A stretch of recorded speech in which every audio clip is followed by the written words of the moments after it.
It looks like an ordinary day in the international terminal of Logan Airport when Susan Church and I arrive. Over bright lights, people milling around, checking flight times, but there's a current in the air. It's the day after Donald Trump signed the executive order banning entry from individuals from 7 Muslim-majority countries. People are trapped in airports all across the country, and we've just learned that it's happening here in Logan. An hour earlier, I was standing at an immigrants' rights march in downtown Boston holding my son Ben's hand when Susan called me and said they're detaining people at Logan. They need volunteer lawyers to come. Will you go with me now? I dropped Ben off, drove to Susan's house, threw on one of her suits and her shoes, which were too big. I jumped in her car and drove to the airport, where I'm standing now, staring at the crowd, looking for somebody, anybody, who might have a friend or a loved one who's currently being detained by Customs and Border Protection. I'm looking for a plaintiff. Because only when we find someone who's being detained because of this executive order are we able to file a complaint and take the president to court and stop this outrageously unconstitutional act from having an effect. Hours later, Susan and I are starting to give up when we feel another current in the air. A flight arrived maybe 45 minutes earlier, and people have come and gone, but there's still these pockets of individuals that are standing around staring at the now empty doorway. And I turned to Susan and I said, those women in front of us have been standing here for a long time. And almost immediately as I said it, one woman turned to another and said something with the words case-by-case basis in it. And case-by-case basis is the exact words of the executive order. Susan jumps up and walks over to her and says, are you waiting for someone? And this woman leads us to 2 Iranian professors, green card holders, who are returning from a conference in Europe only to find themselves detained for hours by Customs and Border Protection. These people become our plaintiffs. And suddenly we have a case. And we know we can take the president to court, but we still have to file an official complaint, and we have to find a judge who is willing to hear our case on a Saturday night. We paste our phones to our faces and call everyone we know looking for a judge. I've been practicing law for 10 years, but there is no course or protocol on scaring up a federal judge on a weekend. In the meantime, Terminal E has transformed itself into a hive of activity, and it is no longer an ordinary day here. More than 1,000 people have arrived, protesters, holding signs, chanting, "You are welcome here, you are welcome here." Elizabeth Warren and Marty Walsh and airport security and TV cameras are all glommed into this small space, and in the middle of it all are these islands of people staring silently at the doorway that's now empty, standing there stoically as if the very act of looking away will prevent their father or their brother from coming out of detention. Susan runs up to me and says, "Put down the phone, I don't care who you're talking to. I found a judge, we have a case." And I said, "Who's the judge?" And she said, "Judge Dean, who is from Needham." And we scream and jump up and down. I don't know how to do this. We scream and jump up and down and cause such a ruckus that even the protesters are staring at us. And I say, "What time is the hearing?" And she says, 8:30. And I take a deep breath and think, okay, 8:30 tomorrow morning, stay up all night, we'll be ready. She says, "Heather, no, 8:30 tonight." And I look at my watch, and it's 7:30. And I said, "Susan, we have to go." We run out of the airport. And Maria Tacchetti, who's a journalist who'd been following us all day, sees us running and chases us into the parking lot. She catches up to us just as Susan and I realize that we have no idea where we parked our car. It was hours earlier, we weren't really paying attention, so we're running around looking for the car, and she's chasing after us going, "What's the story? Where are you going?" And we're saying, "We're not going to tell you." We don't want the media upsetting our hearing. So we jump in the car, we lose Maria, we drive to the courthouse like a bat out of hell. The whole way, I'm going, did we properly serve Customs and Border Protection? What are our First Amendment arguments? And we stop at this red light, and Susan turns to me with this huge smile on her face, and she says, "Heather, this is why I went to law school." And I smile and I nod in agreement, and I feel this warming in me because it's in this very moment that I realize the enormity of what we're doing.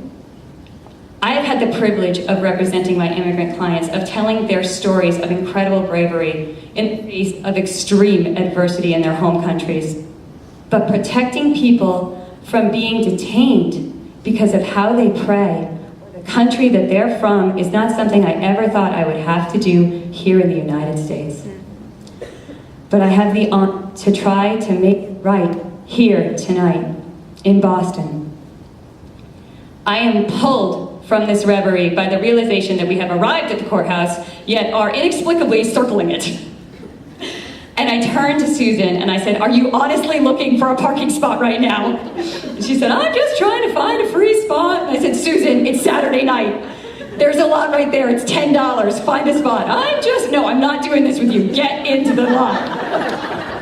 She grumbles, she parks in the lot. We walk up the courthouse steps, we see our friends and fellow immigration and ACLU attorneys, and upon seeing them and hugging them, I realized that while they were on the phone with us drafting the complaint all day, they have been at a variety of events themselves. Some of them are in jeans, some of them are on full-on gala attire. One very prominent immigration attorney clearly came from some kind of a dance party. And on top of that, there's so many other people there. Because opening a federal courthouse on a Saturday night involves so much more than just finding a judge. There's court officers, there's the government attorney who's arguing against us, there's security guards. But no matter where these people came from, their houses, a dinner, whatever it was, they're here now with us in this moment. And what I remember so clearly is how incredibly professional these people were. You would have thought it was a Tuesday morning inside that courthouse and not a Saturday night.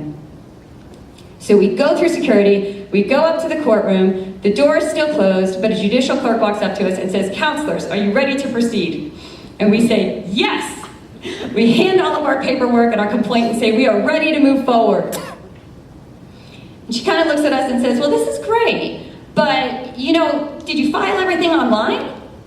And we all sort of look at each other, and I could have smacked myself in the head, because this is federal court. You have to file everything electronically. Susan picks up her phone and calls her husband, Dereje Demasay, who's a well-known federal litigator, but he's sitting at home having a drink. The kids are in bed, it's Saturday night.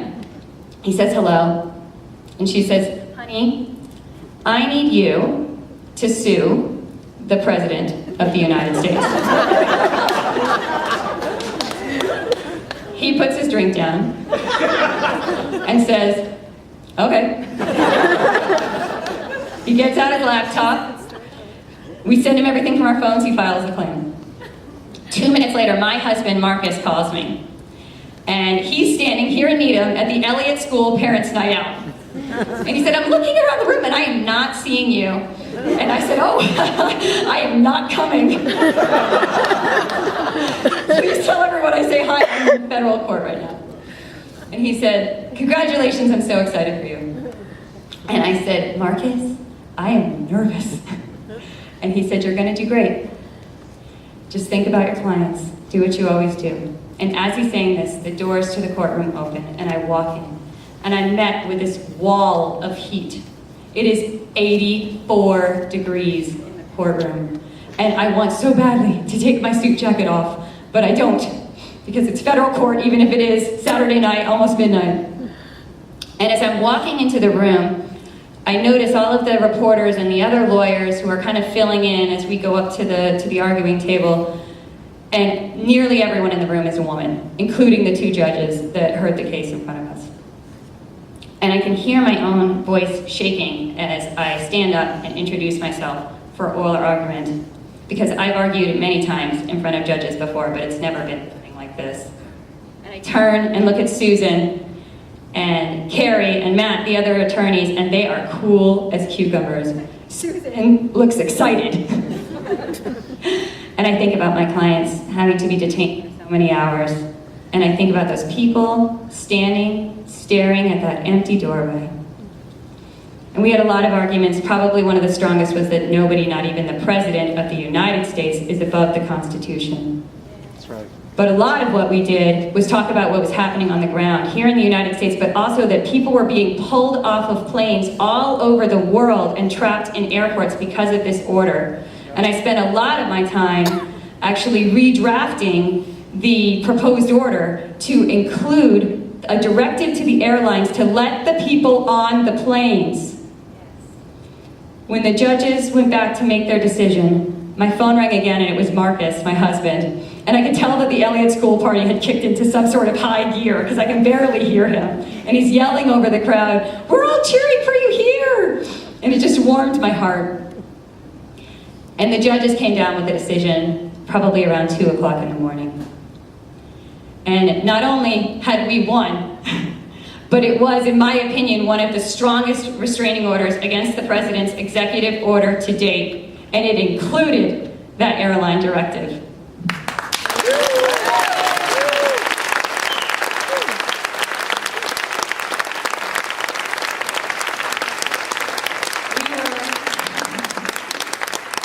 We were professional in the courtroom, but we were jumping up and down in the hallway. I got back to my house around 3:30 in the morning and crawled into bed next to Marcus.